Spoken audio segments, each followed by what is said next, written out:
Book summary of Thinkin' Fast and Slow by Daniel Kahneman, diving deeper into the key themes, the research behind them, and their implications.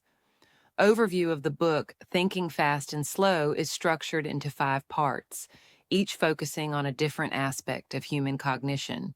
Kahneman's central thesis revolves around the idea that human thinking is divided into 2 systems, System 1 and System 2, which operate in parallel but have very different functions. He presents this dual process theory of thinking, drawn on decades of research in psychology, behavioral economics, and cognitive science. Part 1, 2 systems. System 1, fast thinking. Characteristics. This system is automatic, quick, and unconscious. It operates with little to no effort and is responsible for the majority of our everyday decisions and actions.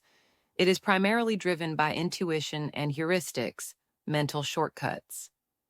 Function. System 1 is designed to handle routine, familiar tasks where speed is important, e.g., recognizing faces, reading simple texts, reacting to dangers. Biases and errors. System 1 is prone to errors due to overgeneralization or incorrect assumptions. These errors, however, help us function quickly in daily life. System 2, slow thinking. Characteristics. This system is deliberate, conscious, and effortful. It requires concentration, time, and mental resources to perform more complex tasks like logical reasoning, decision-making, or problem-solving. Function. System 2 is used when we encounter problems that require more thought, such as solving math problems, planning for the future, or making decisions with uncertain outcomes. Cognitive load. Since System 2, thinking is resource intensive, humans often avoid using it unless necessary. It's slow and taxing, which is why people tend to rely on System 1 for most decisions. Kahneman suggests that while both systems have their strengths, System 1 often dominates decision-making because it's easier and quicker. System 2 is engaged when the situation requires deeper thinking, but we often bypass it to save cognitive resources. Part 2, heuristics and biases. Kahneman explains the shortcuts, heuristics, that System 1 uses to make decisions and judgments quickly. While these shortcuts can be useful, they also lead to systematic errors and biases. Anchoring effect. When we are presented with a number or an initial piece of information, it influences subsequent judgments. For instance, if you see a coat priced at $1,000 and then see one for $500, you may think the second coat is a good deal, even though $500 might still be overpriced. Example, if someone is asked whether the population of a city is greater or less than 100,000 and then asked to estimate the population, their estimate will often be biased around 100,000, even though the actual population may be much higher or lower. Availability. Heuristic. We tend to judge the probability of an event based on how easily examples come to mind. If we frequently hear about plane crashes in the news, we may overestimate the risk of flying. Example, after hearing about a robbery in a nearby neighborhood, you might feel that crime rates have suddenly increased, even though statistically it hasn't. Representativeness. Heuristic. This is the tendency to judge the probability of an event by how much it resembles the typical case. For example, if someone is quiet and enjoys reading, we might assume they are a librarian rather than a salesperson, even if the latter is more statistically probable.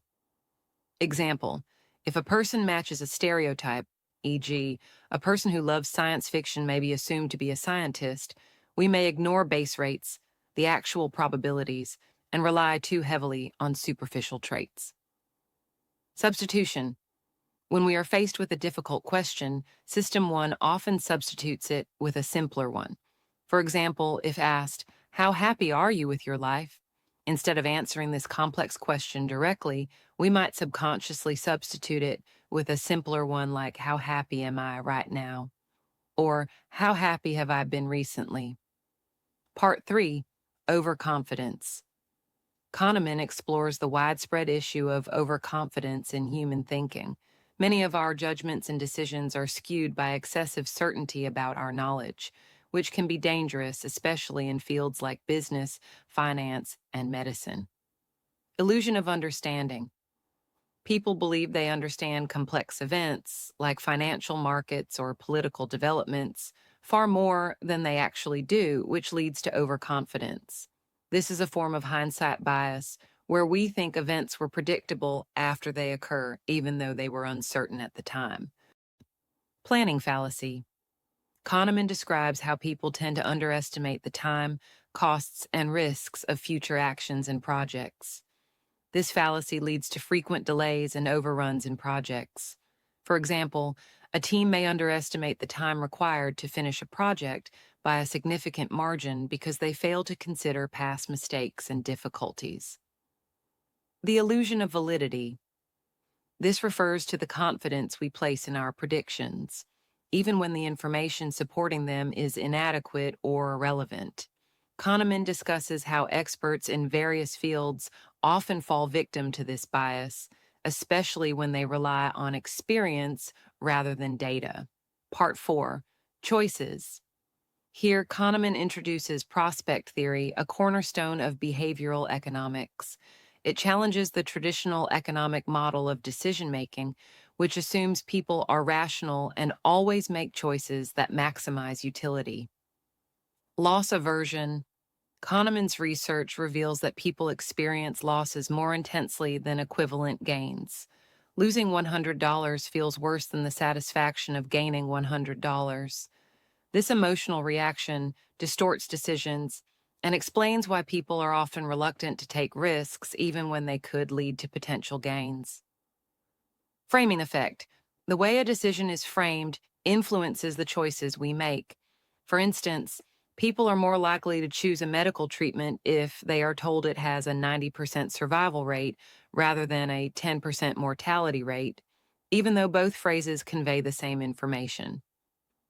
Endowment effect. People tend to place a higher value on things they own than on identical things they do not own. For example, someone may demand a higher price for an object they own than they would be willing to pay for the same object if they didn't own it. Mental accounting. People treat money differently depending on its source or purpose. For instance, someone might be more likely to splurge their bonus on a vacation, but be unwilling to spend the same amount from their regular salary, even though the money is fungible. Part 5. Two Selves. In the final part of the book, Kahneman introduces the idea of the experiencing self and the remembering self, two different ways we perceive and evaluate our lives. Experiencing self. This self lives in the present and is concerned with immediate experiences and feelings. It evaluates experiences as they happen and is focused on moment-to-moment pleasure or discomfort. Remembering self. This self reflects on past experiences and evaluates them based on how they ended or the peak moments, both positive and negative, of the experience, rather than how they unfolded over time. Kahneman explores how our memories of experiences are often biased toward the most intense moments, or the way the experience ended, rather than the full range of the experience itself. This can impact decisions such as how people plan for future vacations, medical treatments, or investments. Conclusions and implications. Kahneman concludes that while System 1 can be efficient, it often leads us to flawed decisions. He emphasizes the need for awareness of these cognitive biases and the importance of engaging System 2 when making critical decisions. Through his work, Kahneman demonstrates that understanding the limitations of human thinking can help us improve our decision-making, avoid common errors, and ultimately live more rational lives. The book has profound implications for fields like economics, policymaking, marketing, medicine, and personal development. It invites us to reflect on how we make decisions, question our intuitions, and strive to think more critically. Final takeaways. Humans are not as rational as we like to believe. We are influenced by many biases and heuristics that affect our decisions. Awareness of biases can improve decision making. Recognizing when we're relying on faulty heuristics can help us make better choices. System 1 is essential but not infallible. While fast thinking works in everyday situations, it can lead us astray when facing complex, unfamiliar problems. Engaging System 2 helps, but it's mentally taxing. We need to use conscious, deliberate thinking in important situations, but we often avoid it to conserve mental energy.